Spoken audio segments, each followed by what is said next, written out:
People who do not understand the secret are living in competition, and they're scratching and struggling from the cradle to the casket. I mean, they go through their entire life losing. Now, when you go to explain what you are learning, when you go to explain your secret to these people, make no mistake about it, many of them are going to laugh at you. In fact, I'm reminded of Plato's allegory of the cave from Plato's Republic. He said, "Behold prisoners living in an underground den that has a mouth toward the light, and the light shines in and all along to the end of the den." Now, the prisoners are chained. Their bodies and heads are chained in such a way so they can only look straight ahead at the wall of the cave. Now, above and behind the prisoner is a screen, like what you would use to show puppets. Beyond the screen, there's a fire burning, and beyond the fire, there's people walking, and they're carrying vessels, statues, and objects. Now, the shadow of the people walking, the shadows of the vessels, the statues, the objects, shadow of the flame, and the shadows of the prisoner themselves is being cast upon the wall of the cave that the prisoner has been forced to stare at since birth. The sound in the cave echoes in such a way so that it would appear the voices of these people who walk above and behind the prisoner is actually coming from the wall of the cave. The truth, then, to the prisoner would be nothing but shadows on the wall of a cave with voices coming from them. Now, if one of the prisoners had the chains loosened and caused to turn around and look behind them, and they were said, "Listen, that's real," and they point to the wall and say, "That's false," wouldn't the prisoner say, "Oh, no, no, no"? They would point to the shadows of the wall and say, "That's true. What's behind me is false." That's all they've ever seen. That's all they ever know. Now, if one of the prisoners were freed and forced to climb a steep and rugged ascent up into the bright, clear light of day, wouldn't the prisoner first of all be blinded by the brightness? And when they could see, what would they see? Well, first they'd see the shadows of things. Then they would see the reflection of things in the water. Then, standing in the sunlight and beholding the sun, wouldn't they give anything to keep from returning to their fellow prisoners back in the cave? Now, if there was an award given out in the cave for the prisoner who could quickest and most accurately identify the moving shadows on the wall of the cave, do you think the freed prisoner would care for such honors any longer? Plato said that it's our responsibility to go back down into the cave. Now, if the freed prisoner went back down into the cave, wouldn't they first be blinded by the darkness? And their fellow prisoners would say, "See, up they went and down they came. They have no eyes. Isn't it better not to try and ascend at all?" Well, that's pretty well what you're going to run into. And that's what Wallace Wattles is cautioning you with. You must not let them dissuade you. You must understand that you have learned something. You have learned the great secret of life, and never, ever be dissuaded. Now, Wattles went on to point out, many people will scoff at the idea that there is an exact science of getting rich, holding the impression that the supply of wealth is limited. They will insist that the social and governmental institutions must be changed before a considerable number of people can acquire wealth. But this is not true. It is true that existing governments keep the masses in poverty, but this is because the masses do not think and act in a certain way. If the masses begin to move forward, according to my suggestions, neither governments nor industrial systems could check them. All systems would have to be modified to accommodate this forward movement. If the people had the advancing mind and had the faith that they can become rich, nothing could possibly keep them in poverty. Individuals may enter upon the certain way at any time and under any government and make themselves rich. And when a considerable number of individuals do so under any government, they will cause the system to be modified so as to open the way for others. The more people who get rich on the competitive plane, the worse for others. The more who get rich on the creative plane, the better for others. The economic salvation of the masses can only be accompanied by encouraging a large number of people to become rich by practicing the scientific method set down in this particular program. These people will show others the way and inspire them with a desire for real wealth, with the faith that it can be attained and with the purpose to attain it. For the present, however, it is enough to know that neither the government under which you live nor the capitalistic or competitive system of industry can keep you from getting rich. When you enter upon the creative plane of thought, you will rise above all these things and become a citizen of another kingdom. But remember that your thought must stay on the creative plane. You are never to regard the supply as limited or to act in a competitive manner. Whenever you do fall into old ways of thought, correct yourself instantly, because when you are in the competitive mind, you have lost the cooperation of the supreme power. Do not spend any time in planning how you will meet possible emergencies in the future. You should be concerned with doing today's work in a perfectly successful manner, not with emergencies which may arise tomorrow. You can attend to them as they come.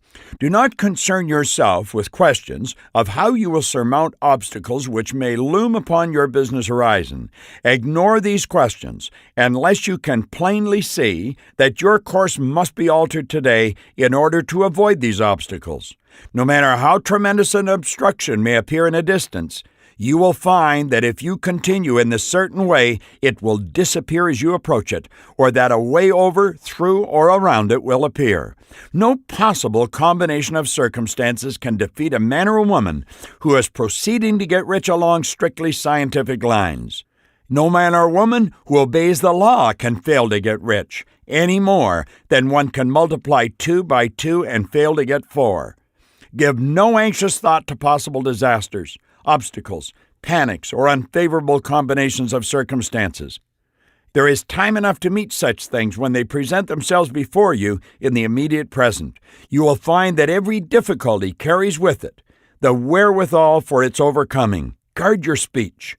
Never speak of yourself, your affairs, or anything else in a discouraged or discouraging way.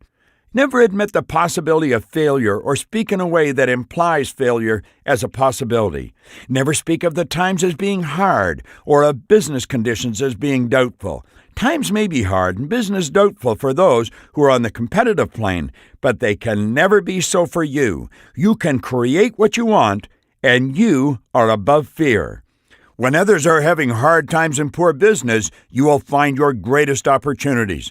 Train yourself to think of and look upon the world as something which is becoming, which is growing, and to regard seeming evil as being only that which is undeveloped.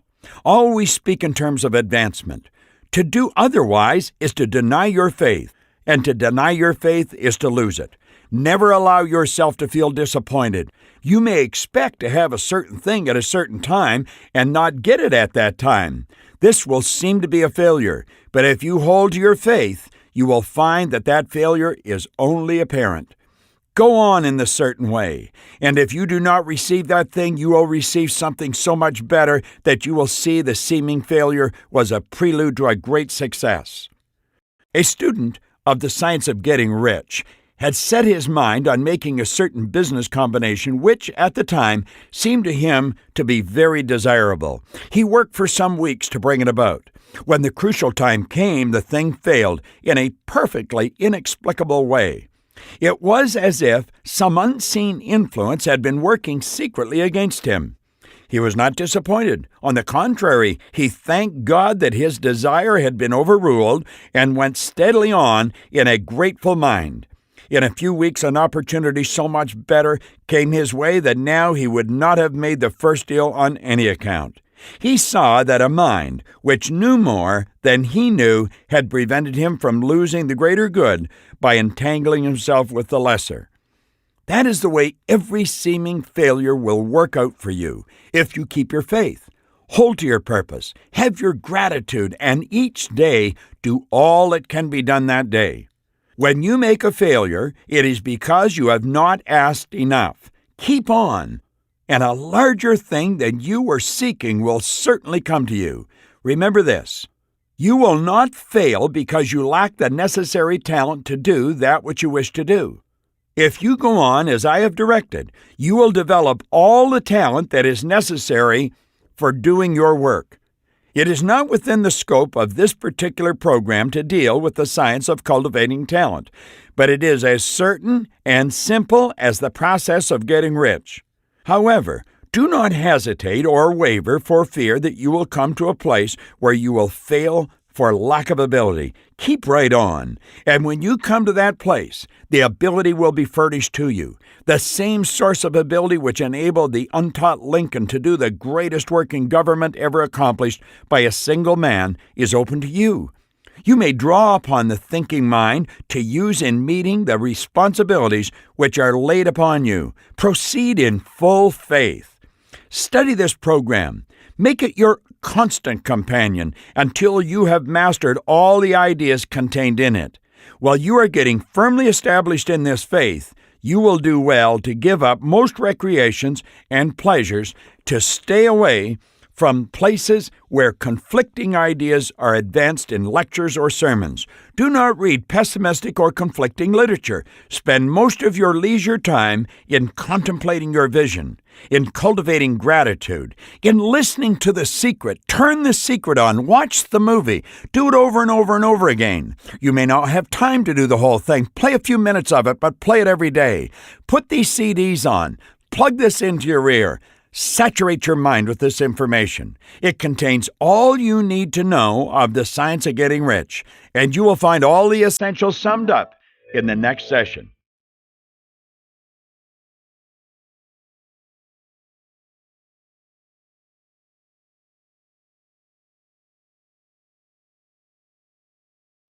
Now let's go on with the questions from this session. There are only two, but they're important.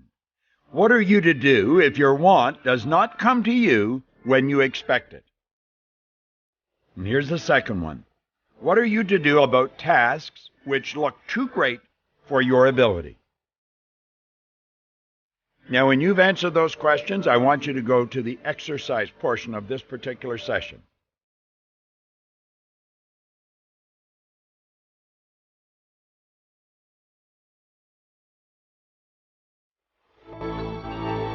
Here we're asking you to create a powerful affirmation that you will mentally repeat every time you hear a person scoff at the idea that there is a science of getting rich. Start your affirmation by saying, I am so happy and grateful now that.